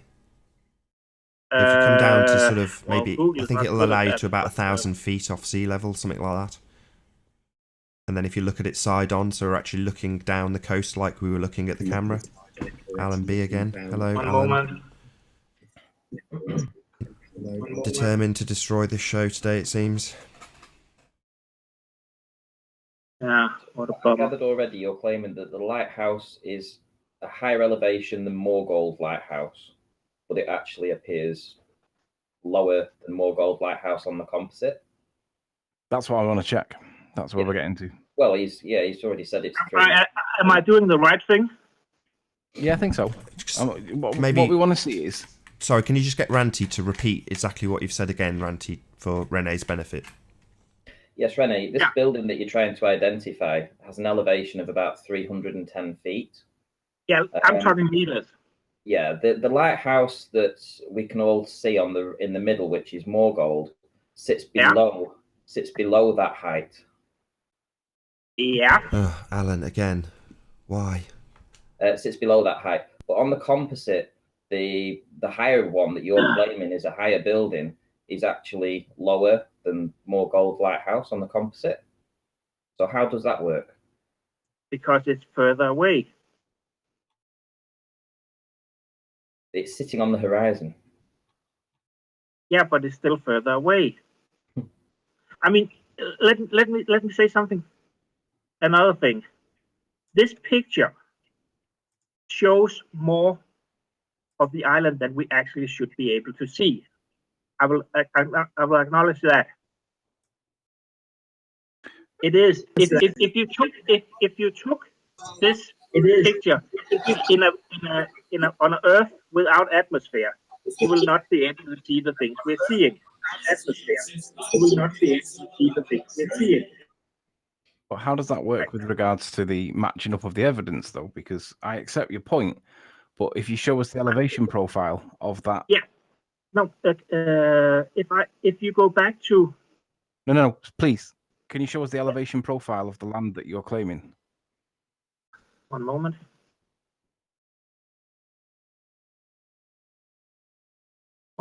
I have to zoom in a little bit. Let's see. Is that the right? No, that's the wrong. Sorry. Where is it? Yeah, I know. I'm not very good at this. It's okay. Please forgive me. I just have to make sure it's the right line. Yeah. Perfect. Yeah.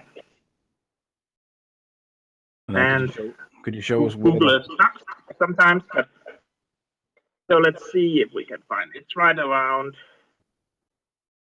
Yeah, it maybe not be that one, but it's still on that line anywhere. Give I don't know Alan. where. That's the problem, though, because when you try and line up a building that you're claiming appears to be behind the front lip, it appears to be blocked by the ravine at the front, right at the front. That doesn't make me think It that could be also be this building here. Show me. Well, So when you've decided let me which just get this building right. it is- We're now totally I don't changing know the building. which building So it this is, sorry, Rene, this is the kind of thing that Rumpus would do, and it gets very frustrating. So you've just taken us to a target, told us conclusively that's what it is. Now you're saying, well, because that's blocked by a hill, well, maybe it's this building. Hello? So, it just seems like you've triangulated using something that's highly contentious. So that what you call that cliff on the right is about 300 feet tall. I'll just get to you in a second, Jazakondra, I've seen you. Well, that 300-foot cliff doesn't match up with the landscape in terms of us seeing the rest of the land to the right of it. So that's contentious. Some people say that's a mountain and island. Some say it's the tip of the Isle of Man, and it hugely changes the scale. So you've used a contentious item to get your scale, and then when it's failed, you've then said, oh, well, maybe it's a different building. Do you see the problem I here? have no idea what building it is. Honestly. Right, well, we do. We've lined them all It's a up guess. and shown them. That's the problem here, Rene. So you've got to exceed So- what we have done. So Yeah. when you see that composite, just let me finish, can we- please. Yeah. You've been given a Ranty composite, which shows what the buildings are all lined up, and you've said no because you've got the scale wrong, and then you've used a highly contentious thing to get your scale, and it's failed immediately.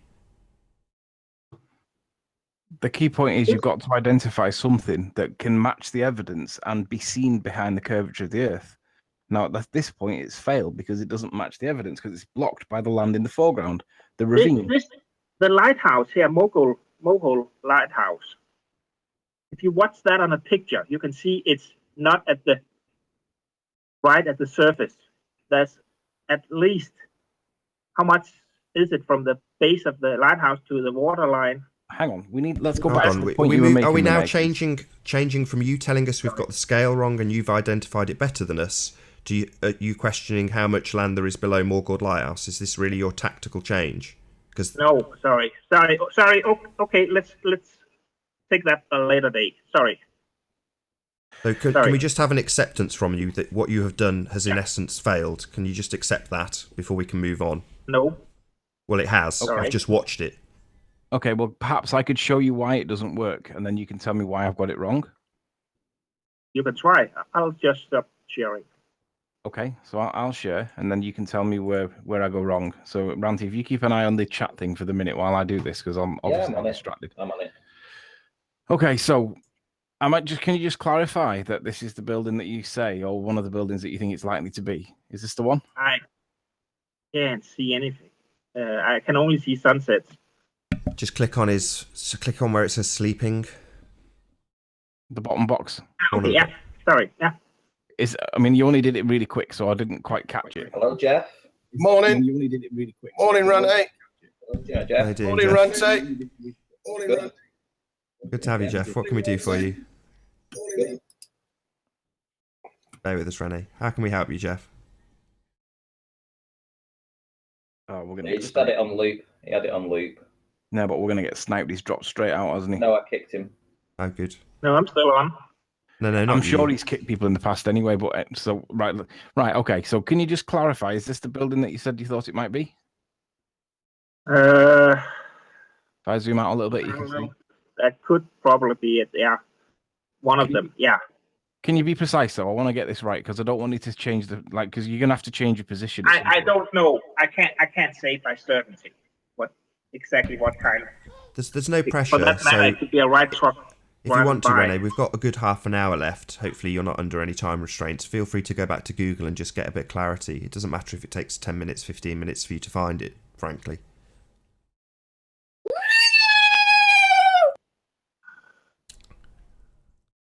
So just tell me which building it is because I want to do this, but I want to do it on the building that you say it is rather than the building you think it might be. So you've calculated it. So based on your calculations, you should be able to. No, actually, I only calculated the angles. Okay. So the viewing angles. So you put the line of sight on, and I tried to copy it as quick as I could before you took it off. Yeah. Now, Sorry. If you check what your line of sight was, can you tell me is my line close enough? I mean, I need to know which building it is that you're seeing it. Yeah, I know. As I said, I'm not very good at this, so please forgive me if I'm not that fast as you are. You've done this a lot more than I have. Well, the only thing I want to know is and I'll deal with the rest. Yeah. Okay. Let's just say it's that building. But it's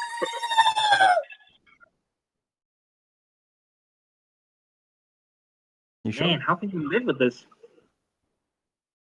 Yeah, this is because you're currently making the globe look bad. I'm just going to tell you like it is, Rennie. I'm going to not sugarcoat it in any way, but all three of us on this panel know how this will fail, and we're demonstrating it. So for everything we do, it makes it look worse for your side of the argument. If you're a glober, that is, I assume you are.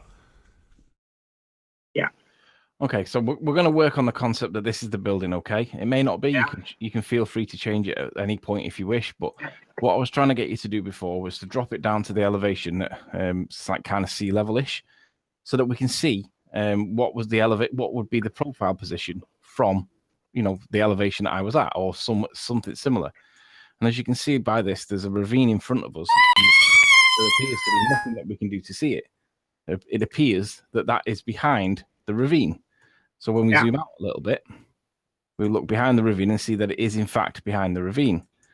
So then what we do is we save it, wherever it is. Where's that line gone now? Oh, I need to save the line, that's right. So save the line. And then if we click elevation profile, you can see, as I just described visually, you can also see that as the line goes up there, we have the ravine, and then the houses that you're looking at are behind it and in a valley behind. So So that means it's an impossibility that is the right building. Do you agree? Yeah, I do. Okay. So then what we would then say is perhaps you've misidentified that building and perhaps it's a different building, and we'd invite you to see if you can find an alternative building that we could check. Okay. Yeah. Listen, Just before I fire off it, let me just show you the bit that you need to match, just so that I'm clear and that you understand my position and that we're both on the same page. But Anthony, can I just jump in and just say one thing? You need to find something that's on an exact line of sight with that particular building, because otherwise, even if it's only a fraction to the left or the right, his whole scale will fail. Correct. Everything that he's done will fail. So it has to be something that's on a direct line with that building that he's identified. Now, the key point is if you realize that what we're seeing on the real world image is that we see the ravine edge, the horizon where the land meets the sky, we see the ravine edge. The buildings appear to be just below the horizon, but significantly above the waterline. So what you need to find is a building that would be significantly above the waterline, but below the ravine edge, and it must match what we see in relation to the tuft of trees and towards Douglas Head. So they're the buildings that you've got to identify. And I'll give you a tip. The scale that you're using, you won't be able to do it. Okay. You said these tree traps up here. Yeah, I can't. Left, right of the buildings, you can see there's a little. Yeah, that one there. Yes. Where is that? That has been identified on the Google Earth, right? Sure, we've identified it. Yeah. Okay. Could you show me? No, this is where you've got to do the work to research. You've got to match it because you're the. Yeah, but I also found it. Great. Okay. So I'll just let's see. Let's see what. Yeah, here. It's right here. It look. We don't have your screen at Can the I minute. If share you can again? just share your screen again, Rene, please. Yeah.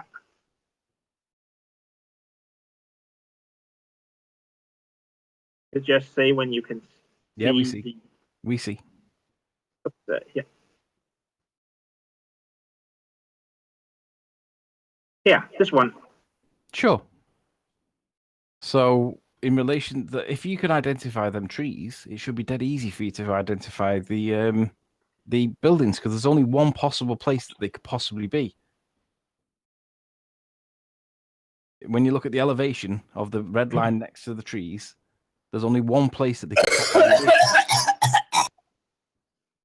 Oh, what happened?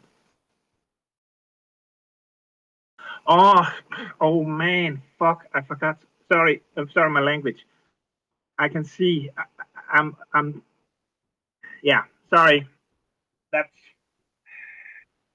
Well, sorry. I forgot this wrong. Because what I showed you was not the line to the 3 white spots. I'm sorry. Okay. No worries, So, we've got plenty of time. if you can see here- We'll have a do-over. Pretend none of that happened. Let's start again. Yeah, No okay. worries, Rene. Yeah. If you can see, I got something called 3 white spots. This line blinking here.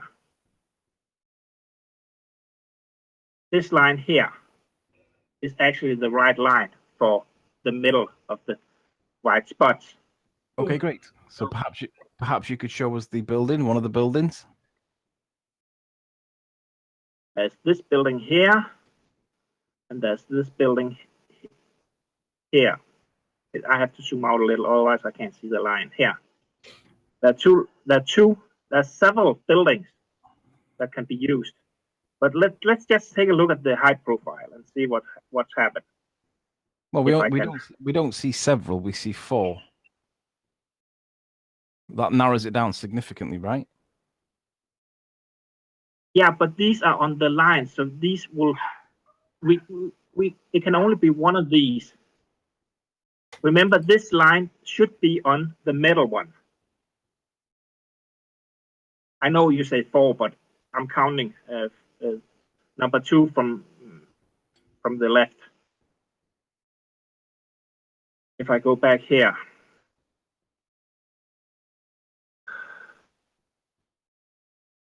I have to admit, I am pretty bored with this particular thing because this has been done Yeah. for like 48 episodes with ballers that have had experience using Google Earth, and we've had the top brass come in and they've all failed. And sorry, I've just seen you're repeating the same thing that they've done. And But on the other hand, I'm not bored. I'd like to. yeah, no, I'm just saying. We've already seen all the. Can we continue for a few minutes more? Yeah, Yeah, you sure. carry on. You've got all the time Yeah. you need. This line here, if I can get the height profile, of course I can't. I guess there, height profile. And of course it zooms out. There. Yeah. So it could be these buildings here are both within the line of sight. Okay, great. So perhaps you could tell us what the elevation of that building is. I can see that one. The first one here is 140 meters, 114 meters, and the next one is 155 meters.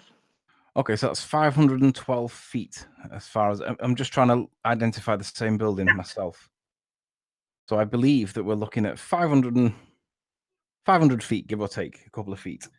That appears to be the same building. Okay, so now, again, could you come down to the line of sight like I did and show us what the profile from the side looks like? Because I agree it could be seen. Now all we're going to do is One moment, my phone is ringing.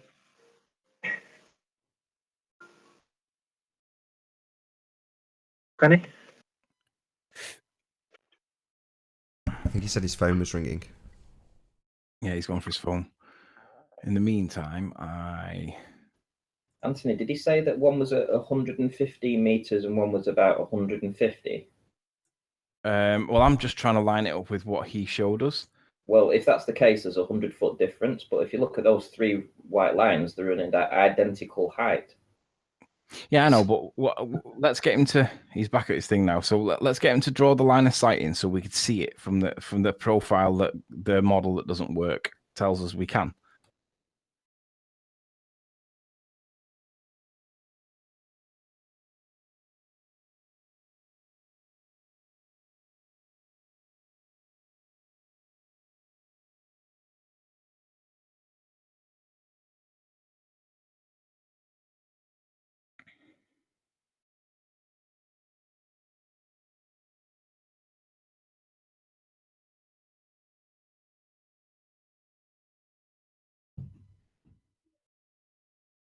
Or maybe perhaps if I could do it for you and then speed up, because obviously he's muted at the minute.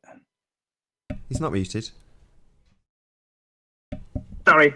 Oh, sorry. Yeah. Can you see the two, this building and this building here? You can see them both. Have you not just changed the buildings? No, I haven't changed the buildings. This is the correct line of sight. Can you zoom into the building, please? That's not the building I thought you had identified before. Let me just double check. See from the top down or just here? Hang on a sec. I've lost my screen. There we go. Right, so I'm looking to just bear with me a sec while I get to the same thing on my screen so that I can just check your work. So bear with me. Baldrine, and it's then. Oh yeah, that's right. Okay, so I have the buildings on the screen as well. Okay, so go on, make your point. Yeah, what I want you to do is go zoom down to the street level, and look up the way I did, and show us what we can see.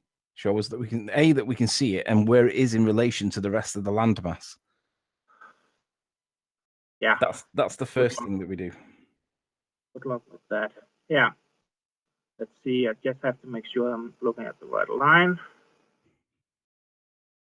And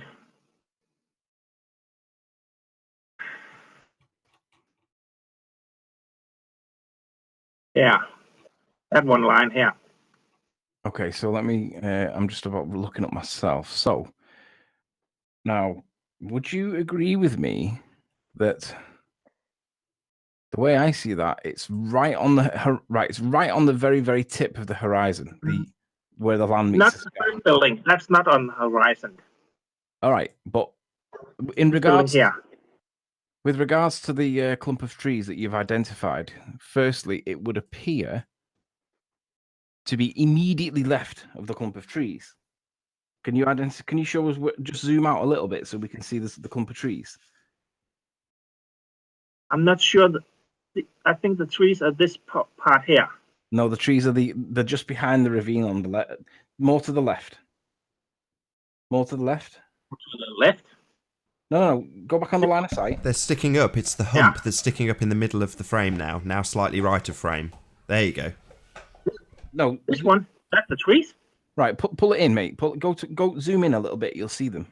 Go on. That's it. That's it. Keep going. Now stop. Go back. Go to the left. Oh, that one. Yeah. No. Yeah. That's the right. Go to the left. Sorry. There's your clump of trees. That line there. This one. Oh, this one there. Okay, yeah.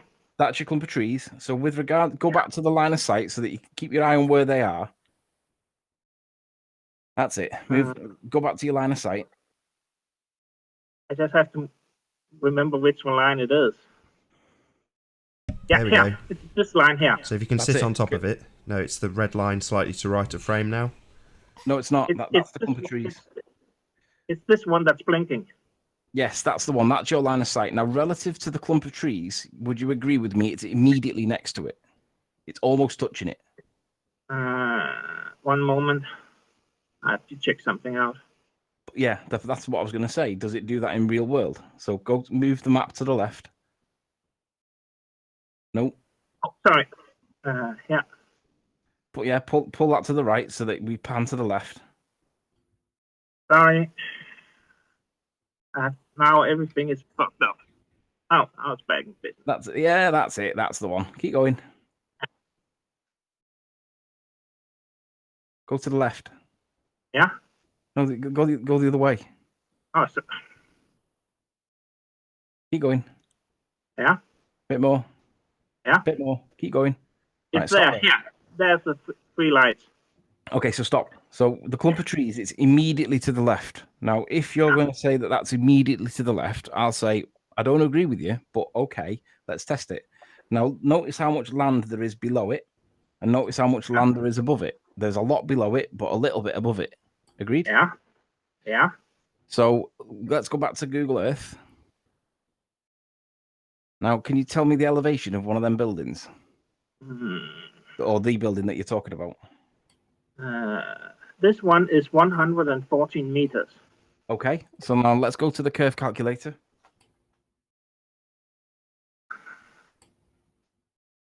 Maybe you can do that bit, Anthony. Yeah, 104. Right, okay. Let me share screens. All right, so let me know when you can see my screen. Yeah, you can. 1 moment. You may not have it open on his active window though. Yeah. Okay, so just clarify then, just confirm with me that the building that you're talking about is this one. Oops. So I'm just there's the clump of trees, and it's immediately to the left. Okay. Yeah. Could you zoom in on the building for a moment?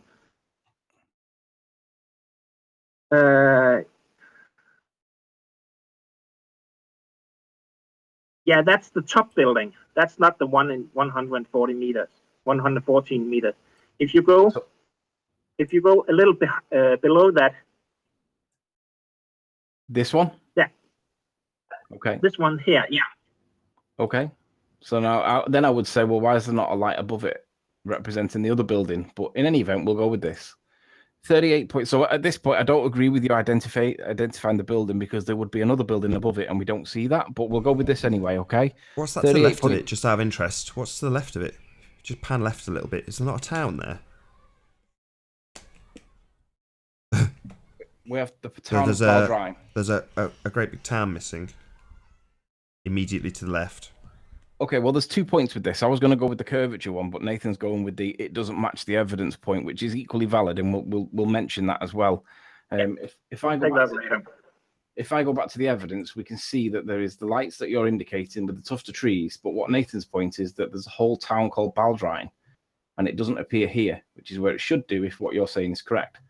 Would you agree that if that's the tuft of trees and that's the light, and then we have this whole town called Baldrine, would you agree that if we can see the light for this building, you would expect to see the whole town here? Yeah, there's the tuft of trees, there's the lights. Look, there's no town, there's no evidence of a town, there's a missing town. Would you agree? Well, we can see it. Yeah, I follow you. Yeah, I know. Okay, so that's one point. So Nathan's point there with the it doesn't match the evidence point has kind of been dealt with. Now, what I'll do now is apply the curve to it, because we'll see it's 38.3 miles. Okay, so let's bring up the magic maths. Let's bring up this one. So 38.3 distance in miles, 38.3 miles. The viewer height was 52. And we should see, well, this is where you and I may disagree, but that's the value that the geometric drop is. But this is the value that everybody wants us to use. As a flat earther, we use drop now. We don't use this refracted hidden nonsense. But we'll use yours just so Well, that no. Let's explain why. So the drop figure represents how far beyond your. No, forget it. Well, You don't need to. Well, for the audience benefit, not for yours, Rene. So the reason we use the drop figure is because that is physically the location of this landmark that you have picked. So this landmark is behind 278.2 feet of drop. So first we must accept, before we do these measurements, that we are actually doing the measurements on a holographic projection of this landmark. We can't actually see it. It's not really there. So we're doing maths on a hologram, just to make that clear to the audience. Okay. Okay, so at 978 feet on the geometric sphere of the Earth that we're supposed to live on, that would be nearly 1,000 feet below the horizon. Okay, that means that we're not even seeing it. Do you agree and understand that point? Yeah. So Okay, so the maths says it's a hologram. We can't really see it, just to make that clear. We can't see this. It's not really there. It's behind the curve of the Earth. It's definitely not visible. We haven't got line of sight. Clearly, it's not there. But I have to ask you. I know it's a little off course now, but what do you mean by hologram? it's not there. We physically can't see it. It is not there. You understand that it's not there? It's 900 feet behind the drop. There's a physical. You've asked a question. Now I'm going to answer it. I'm going to answer the question you've asked me. Do you understand that there is a physical wall blocking your view of that, and that it is 900 feet beyond your view? Therefore, it is not there. Do you understand that? What Nathan's saying is that the horizon would be in the position. I know. So what we're saying? No, you're asking me. I want to clarify this with Rene, because I'm going to get annoyed. You just asked me, what do you mean by hologram? Now I'm trying to take you through the steps. Yeah. Do you understand that it is not there? Do you accept that it's not there? It's not a real thing that we're looking at. Do you understand that? Yeah. Okay. Can I? No. Just give me a yes. I understand that what we are looking at isn't really there. Just say those words, then I'll move on to the next point to explain what a hologram is. Do you understand that it's not really there? Yeah, okay, for the sake of the discussion, yes. Not for the sake of discussion. A matter of fact. It isn't there if you live on a sphere. Geometrically impossible to be there. It's not there. We don't have line of sight with it. We cannot see it if we live on a sphere. It is a mathematical and geometric impossibility. Do you understand that? Not for the sake of discussion, for the sake of simple facts. It isn't there.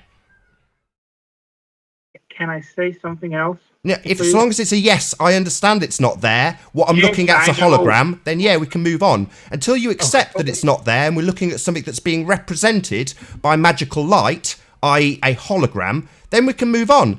Until you accept that, no, I'll keep pointing out that we don't have line of sight with it on the globe. It is not there in reality. We cannot see it. I'm not sure what to say to this, except you're a little angry right now. Yeah, very, because you're saying for the sake of conversation, I'll accept that we can't see it, even though it's a mathematical certainty on your model. You believe you live on a globe, therefore you must accept that we cannot see what's in this picture. Until you do, I'm going to keep labouring the point. Until you say, yeah, I accept that it's not really there. We're not really seeing it. Can I have the chance to address Rene on something that he said before as well? I said something before that is a little important in this content. I said we can, in this picture, we can see more than we are supposed to say or to see. Yeah, but it's I quite a already lot. said It's that. quite, Renee, it's quite a lot more. Anthony, can you watch the side chat, buddy? Wow. Yeah. And I just want to share my screens as well, if that's possible. Can I show something else on this picture? I like to show you. Well, firstly, I just want to pull you up on something that you said before, really, and it was to do with the places where you said that I had placed Balacanel and Baldrine in the wrong locations. Yeah. That was your assertion that Balacanel on the right here and Baldrine on the left should be in, swapped over, that I'd misidentified them. Okay, well, if I go to Google Earth and here we've got Balacanel, Yeah. I'm going to put a line of sight in there to Balacanel from where Anthony took his. Yeah. Oh, yeah.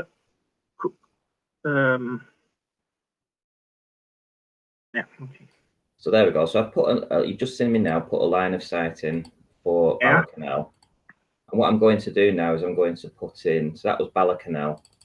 So now I'm going to put in Baldrine, Isle of Man, and let Google take me there. You've got about 60 seconds to make this point before I round the show out, Auntie.